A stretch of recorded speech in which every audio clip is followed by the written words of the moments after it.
yes, I think we've had a number of false dawns on the topic of big data, but I do think we are now finally here for three reasons. One, the sheer volume of data we're now able to collect through multiple devices has increased exponentially.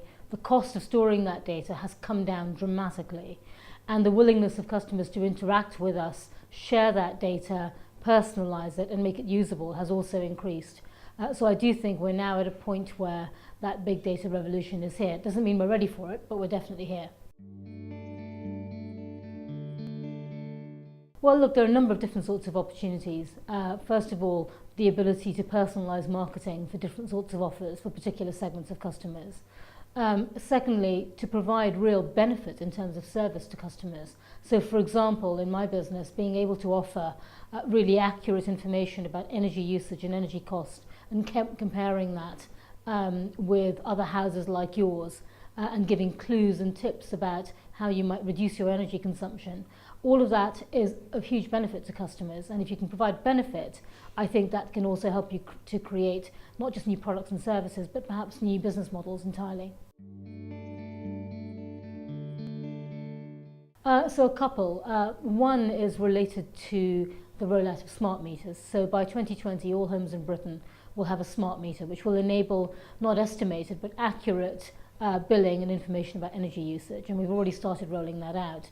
We've got about 1 million meters in customers' homes, and every customer who has a smart meter will get what's known as a smart energy report, which gives them much more accurate, personalized information about their energy usage by appliance, with clues about what they can do with their energy usage. So that's a very, very real product or service we're already offering. Another one relates to being able to control your heating remotely. So from your smartphone, you can turn your boiler on and off.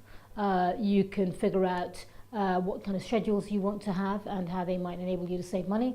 So those are just a couple of the products and services we're already beginning to offer, in part because we have access to an enormous amount of data that customers are willing to let us see.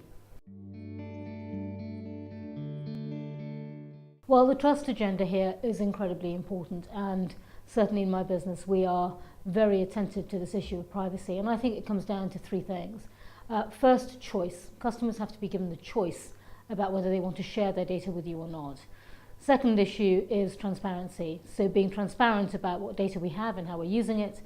And the third thing is value and benefit. If a customer has made the choice to give you the data, we're transparent with them about what we're doing with that data, and we're giving them a product or service of value, then I think that's a compelling combination. But in all of that, we can't be revealing private data without the customer's consent. Customers' expectations are being reshaped about the art of the possible. You know, we all manage our lives with hundreds of apps on our smartphone. We're used to being prompted and nudged and being given offers.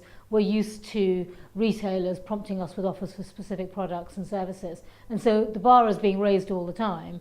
At the same time, companies are reshaping themselves in the way in which they store and use data, so they're able to do more. And I think those two are working together to create a very different interaction between customers and the companies that provide products and services. I think the generational difference between people can be overplayed in terms of their willingness to have their data shared or used. Of course, there are some people who don't want their data shared and don't want to share any information about themselves, and that's perfectly legitimate, and I think that needs to be respected. I'm not sure that's driven as much by generation as stage of life, background, other demographic factors. And of course, we have to be sensitive to that. So, we will provide products and services to some segments of customers and not others. They're not always defined by age. In terms of privacy, I think that we're going through a period of change where people are beginning to think about what they want to keep private and what they want to share. And as with any new technology or any new era in technology, there's a bit of experimentation before things settle to a level which everyone feels is acceptable. But I do think that my children's generation have a completely different attitude to what they're prepared to share and at what pace.